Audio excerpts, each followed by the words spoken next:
भोपाल से बड़ी खबर की। सतपुड़ा भवन अग्निकांड की जांच लगातार जारी है। जांच कमेटी आज भी भवन का निरीक्षण करेगी। 20 लोगों के बयान जांच कमेटी लेगी। आज कर्मचारियों के बयान लिए जाएंगे। 3 दिन में सीएम को रिपोर्ट भी सौंपी जाएगी। ACS home Rajesh Rajora, PS urban Neeraj Mandloi, PS PWD Sukhbir Singh ADG fire committee में शामिल हैं।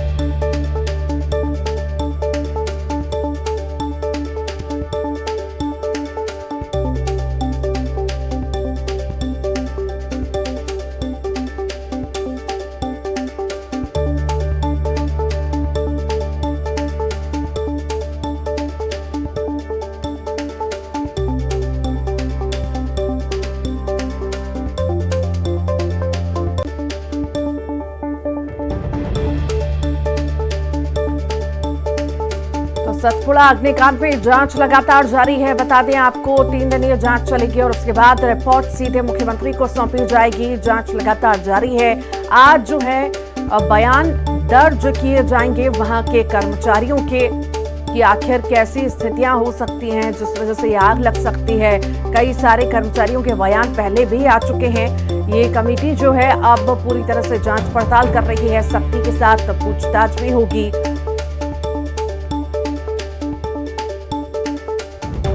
तो ये तस्वीरें इस वक्त आप जो है अग्निकांड की तस्वीरें देख रहे हैं। किस तरह से आग ने विकराल रूप लिया था और देखते ही देखते ये आग बढ़ती चली गई थी और सब कुछ जलकर तबाह हो चुका था।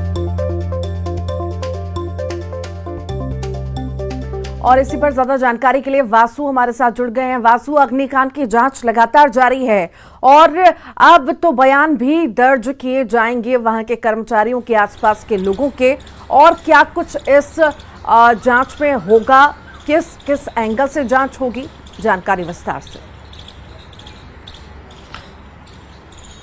बिल्कुल, देखिए सोमवार शाम 4 से 5 बजे के बीच सतपुड़ा भवन में जो भीषण आग लगी थी, भयंकर आग लगी थी, जिससे बुझाने में करीब 16-17 घंटे का एक पूरा बड़ा ऑपरेशन चला और उसके बाद भी अगर पूरी तरह से कूल डाउन करने में करीब 24 घंटे का जो वक्त है वो लग गया। और इस दौरान बड़े पैमाने पर जो सतपुड़ा भवन के टॉप के 3 फ्लोर हैं वहां पर जो बड़े पैमाने पर डॉक्यूमेंट्स रखे हुए थे, फर्नीचर्स थे और अन्य सामग्री जो थी उसको बहुत नुकसान पहुंचा है। हालांकि देखिए नुकसान कितना हुआ है उसका आकलन तो अभी नहीं हो सका है, लेकिन अब जो जांच टीम बनाई गई है जिसमें एसीएस राजेश राजौरा समेत कई जो अधिकारी हैं वो शामिल हैं, वो बारीकी से इस पूरे मामले की जांच करेंगे और एक विस्तृत रिपोर्ट बनाकर मुख्यमंत्री शिवराज सिंह चौहान को देंगे। कल से ये जांच शुरू हुई है तो मुझे लगता है कि संभवतः 3 दिन का जो समय है वो दिया गया है, तो कल ये पूरी जो रिपोर्ट है वो सामने आ जानी चाहिए। और इस रिपोर्ट में टेक्निकली भी जांच की जाएगी, फॉरेंसिक्स और एक्सपर्ट्स की जो टीम्स हैं वो भी जांच करेंगी। वहां पर मौके पर जो सैंपल्स हैं उनको भी कलेक्ट करने का काम किया जा रहा है और इसके अलावा जो अधिकारी कर्मचारी यहां पर मौजूद थे उनके बयान भी दर्ज होंगे और उसके हिसाब से एक कंक्लूडिव जो रिकॉर्ड, एक कंक्लूडिंग जो रिपोर्ट है वो तैयार की जाएगी और वो सीएम शिवराज सिंह चौहान को सौंपी जाएगी। और इसी रिपोर्ट में खुलासा हो सकेगा कि क्या कुछ स्पष्ट कारण थे आगजनी को लेकर। शॉर्ट सर्किट एक प्रारंभिक तौर पर जो बातें सामने आई उसमें बताया जा रहा है कि शॉर्ट सर्किट के चलते आग लगी थी, लेकिन बड़ी बात यह है कि शॉर्ट सर्किट हुआ कैसे और अगर शॉर्ट सर्किट हुआ तो और जब शुरुआती जब आग लगी तो उसे कंट्रोल क्यों नहीं किया जा सका, ये एक बड़ा सवाल कहीं ना कहीं खड़ा हो रहा है। और दूसरी और एक बड़ी बात यह भी है कि इस पूरी आगजनी की घटना के चलते कितना नुकसान हुआ है वो भी उसका भी आकलन होना बेहद जरूरी है। जो फाइल्स हैं, जो डॉक्यूमेंट्स हैं, उनको कितना नुकसान हुआ है और जो योजनाओं से संबंधित महत्वपूर्ण कागजात थे अब उनको रिकवर करने का काम कैसे किया जाएगा।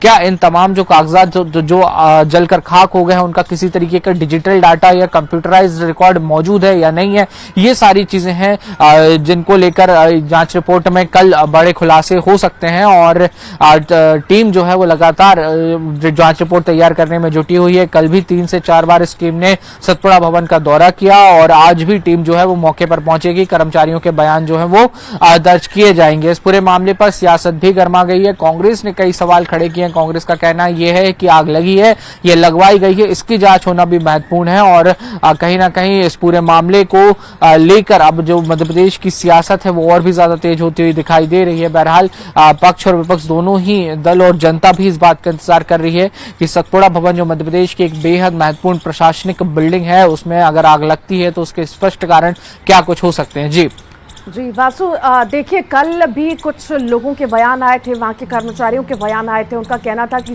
जैसे सेफ्टी होनी चाहिए थी, जो संसाधन पर्याप्त होने चाहिए थे, वो उतने नहीं थे। अगर शायद वो होते तो आग पर काबू पाया जा सकता था पहले ही, जब पहले फ्लोर पर आग लगी थी।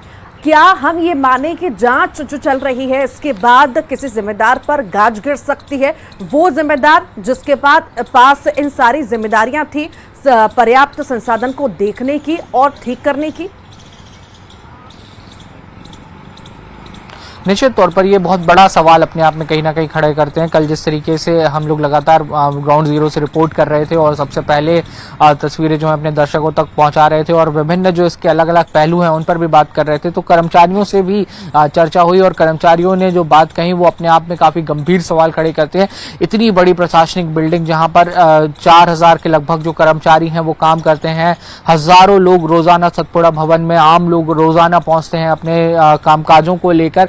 वहां पर उनका ये कहना था कि पर्याप्त जो आग से लड़ने के लिए जो इक्विपमेंट्स होते हैं, आग बुझाने के लिए जो तमाम सेफ्टी प्रिकॉशंस होते हैं, वो पर्याप्त संख्या में वहां पर मौजूद नहीं थे। अगर वो मौजूद होते तो कुछ हद तक वहां पर आग पर काबू पाया जा सकता था, ये कर्मचारियों ने स्पष्ट रूप से कहा है। तो निश्चित तौर पर इसकी भी जांच होनी चाहिए, क्योंकि लगातार सरकार की ओर से ही खुद जो निर्देश हैं वो जारी होते हैं कि जो तमाम बड़ी बिल्डिंग्स हैं, हॉस्पिटल्स हैं, प्राइवेट हो या पब्लिक प्रॉपर्टी हो, वहां पे फायर सेफ्टी ऑडिट होता रहना चाहिए ताकि आगजनी जैसी घटनाएं ना हो।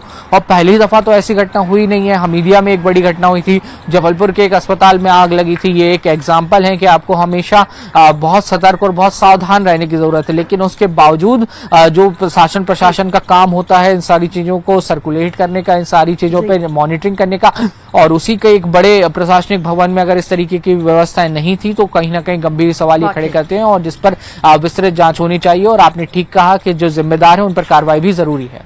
ठीक, बहुत बहुत शुक्रिया वासु, आप लगातार बने रहिए, फिर आपके पास लौटूंगी।